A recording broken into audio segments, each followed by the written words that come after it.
Hello everybody, welcome back to Hidden Harvest with Liz. Today we are sitting in my studio yet again. Hopefully I've been able to record some other videos by the time this one has come out, but I feel like I need to go ahead and do this one as well.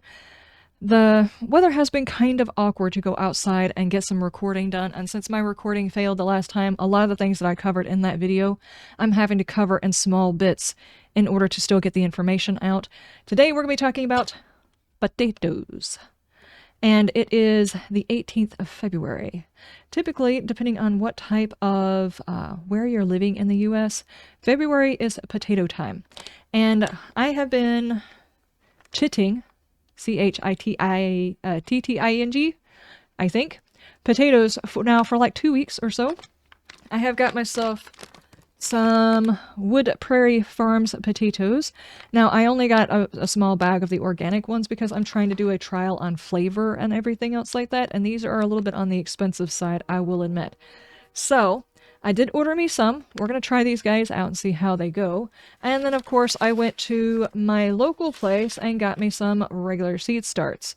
The reason why it's recommended to get seed starts instead of saving your own is because these are certified, basically, to be disease-free. Whereas if you start your own, which you can do, definitely, if you start your own, there's a chance if you had disease in the soil, you might pass it on to future generations of potatoes and make it harder and harder to grow and less productive as you go along. So if you're starting out, I would definitely recommend getting a good seed potato.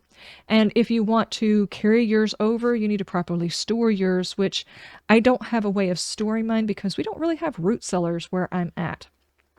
I'm hoping eventually I'll be able to create something of a root cellar here, but really we don't have the proper temperatures for root cellars, and getting a root cellar built is extremely expensive.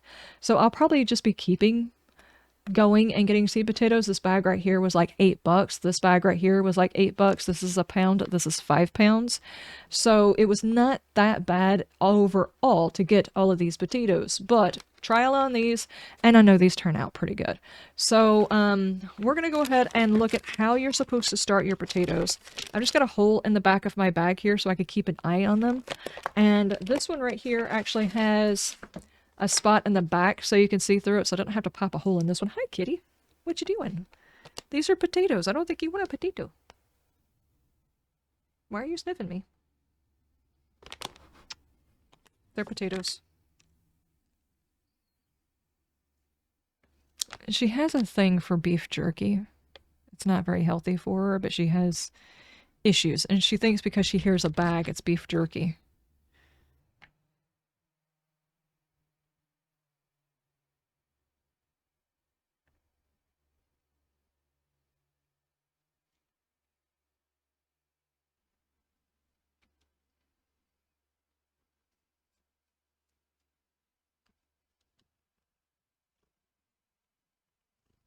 Hello, ladies and gentlemen. Welcome back to Hidden Harvest with Liz. I was being investigated by my cat. Back to potatoes. The first thing you need to do is get your potatoes, whichever kind you're wanting to get. Definitely whenever it comes to plants, do not invest in plants you don't actually eat. If you are not a fan of potatoes, don't grow them. Just don't do it.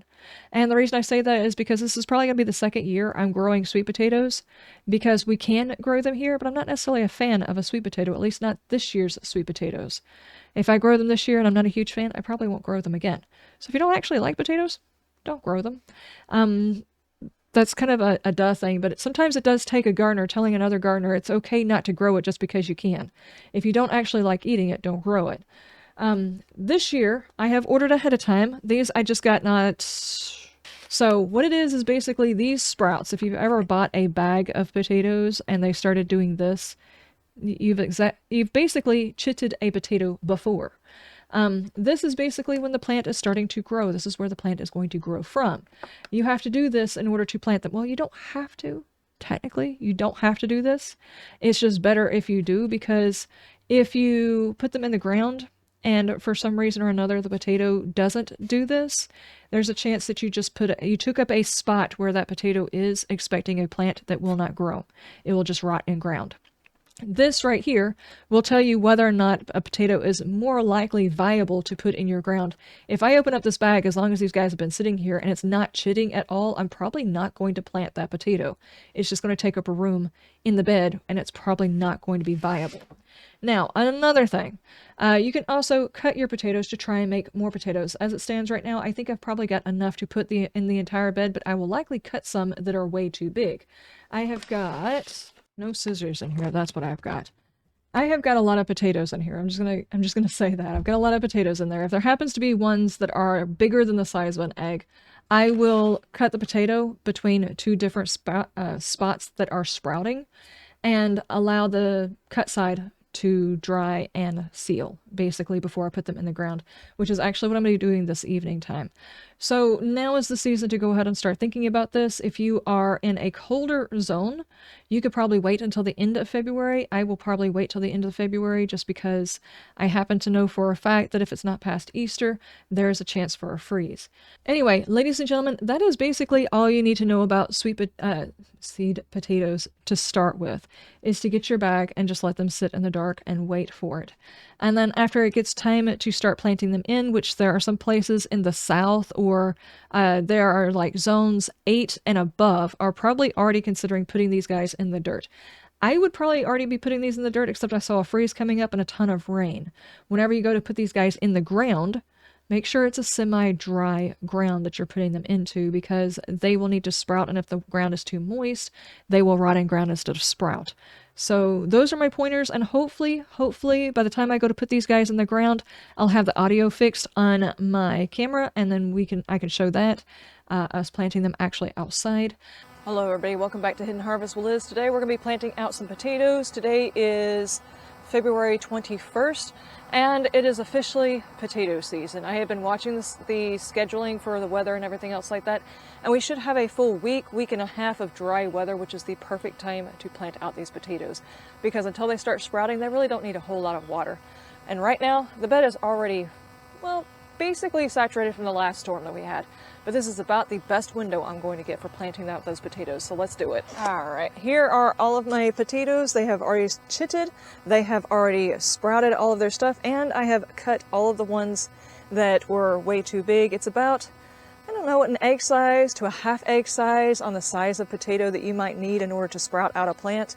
But I did that maybe a week ago, and they have already sealed it nicely and they're ready to go in the ground. Now, the reason I've chosen this particular bed is because right now it's got full sun, and come summertime, for a little while, we'll have trees that are right here that will offer a little bit of shade. It's going to need a little bit of shade to make it through our possibly very warm spring and early summer. Okay, for my fertilizer today, I'm going to be using a organic slow release fertilizer that will be ideal for whenever the plants actually start producing. About the time this stuff breaks down is when the plants are really going to be putting on some good roots and some good foliage. You don't really need a quick acting fertilizer because it's going to take a while for them guys to get established. We do have about, let's see, 2 more weeks before our last frost date. And around here, because our season is so short on these guys will not survive through our heat. We have to start them up early, but the good news is even if they start sprouting a little bit, which they shouldn't before our last frost date, they can stand a little bit of cold. So we should be fine going ahead and putting these guys in the ground. Let's get started. Got my official measuring stick that is approximately 6 inches, give or take 5 inches. I'm also going to take this opportunity to check to see whether or not what I tried during the springtime has actually worked. I did a whole lot of work on this particular bed to try and loosen the soil for these potatoes, so we're just going to see whether or not it helped. First off, I can tell by the feeling of it, it is very, very cold soil. It is also very, very wet, and I need it to dry out. So let's get these furrows, and what I might actually do, because the soil is so wet right now, is I might set these furrows up, go over there and plant my onions, and then come back after this has been allowed to dry into the furrow. Now that I think about it, for next year I'll probably try to remember this. This would be a good way of using a bed that kind of sort of needs a top off of soil anyway, because what you could do is start it in the low soil, do your first hilling up, and then actually add bagged soil or whatever soil you use to the top because I think last year I overfilled a bed and I had to move some of the soil to another bed because I tried hilling up and I had no room in that bed to plant the next harvest. And just for reference later on, in case this becomes a problem or irrelevant, last year what was planted here was my bell peppers. So both of them being in the nightshade family could potentially cause some issues, but as the type of plant is so different, I'm hoping that there won't be that many issues. To right there, because I'm still going to use this trellis. And right here I've got a rib that goes along the bed, so I make sure to plant away from that so I don't wind up with potatoes wrapped around the rib of the bed. These guys, make sure I'm in front of the camera, these guys right here are really good snacks for your chickens. Not really good in your garden. No. There we go. There you go. So if I'm not mistaken, that's about 6 feet deep, but I can only get 3 rows with very good spacing in between. So I think what I'll do is I'll plant them closer together this way because I'll have more room in between the rows to continue growing. Let's see, I've got 2 left. Might be a little close together, but they are all in there. So that was about the right spacing. So my final spacing to try and get all the potatoes into one bed, because I can only afford to give them one bed this year, is about 3 inches actually, with about, I don't know, 8-inch spacing in between the rows. At least that's what I'm going to go with this year. I might have to figure out another way of doing potatoes, probably in pots if this doesn't work, because this is as loose as my soil is going to get here, and I have worked really hard to get it this loose to try and grow potatoes in. So I'm going to leave them uncovered for right now. We'll come back and cover them. Well, let's go plant those onions while this kind of dries out and warms up a little bit. Hang on just a second, I almost forgot the fertilizer. Stop running away. A good strong handful inside each of the 4 rows. And this being organic fertilizer, the type of fertilizer it will be slow to break down, and they'll probably be bioavailable about the time these plants start taking off. Oh, that is much, much better. Now each one of these guys has dried up just a little bit, so I feel a little bit better about putting the soil over the top of them. As you can see, the bed is already half shaded right now, and this is not even necessarily from the chicken coop, this is from the trees themselves. So it'll take a while for these guys to grow, but hopefully they will get enough plant matter to them. And by the time we get summer, this bed will not be overheated and allow them more time to grow. That's my hope. That is my dream. I don't know if that's actually going to happen. And I also don't know if I pointed out earlier, the way to plant these guys, after you have chitted them, after you have cut them into smaller chunks, if you're going to cut them into smaller chunks, make sure you put the sliced side down and the chipped side up, because this is where the new plant is going to come from, and it'll give it easier access to the soil surface. And now I'm just going to put a light layer of this dirt over the top of them. Actually, no, I think I will fully cover them. Oh, that's such a hard decision, but I do have a couple more frost days that are coming in, and if these guys freeze in the soil, that may not work so well. We won't get a deep freeze, but we'll get a hard enough freeze that if they're on the surface, they could freeze. So I think for this week, I'm going to go ahead and top them off, and if I have to, I will come back in here and move some of the soil away from the potatoes to allow the plant matter to come up. But either way, even if I don't do that, they should be fine, regardless to whether or not I come back out here to unbury them a little bit. I just don't want to take a chance that they die on me. If I have to, I can always put an extra thick layer of mulch over the top of them, rather than another thing of soil, which I can do another thing of soil too. I could just pull it from another area, which would work as well. But this soil is so much nicer than it was last year. There are still a few clumps, but nothing like it was last year. And this bed will not need any mulch until I start seeing tops. There we go. Potatoes are planted. Onions are planted. The onions will need watered in. These guys are just fine. I guess we'll see how it goes. I do have a few reservations about planting this one in a bed that only gets about half sun.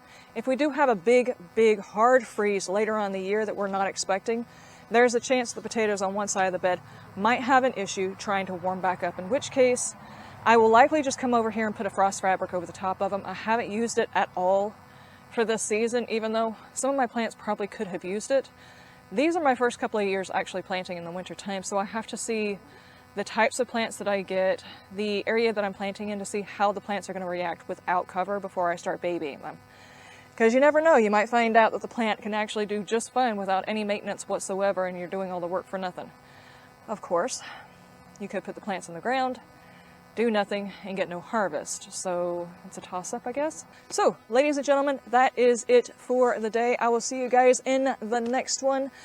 Thank you for coming to Hidden Harvest. Again, my name is Liz. Please like and subscribe if you have liked this video and would like to see more. I will see you in the next one. You have a wonderful day, and you stay shiny. Bye!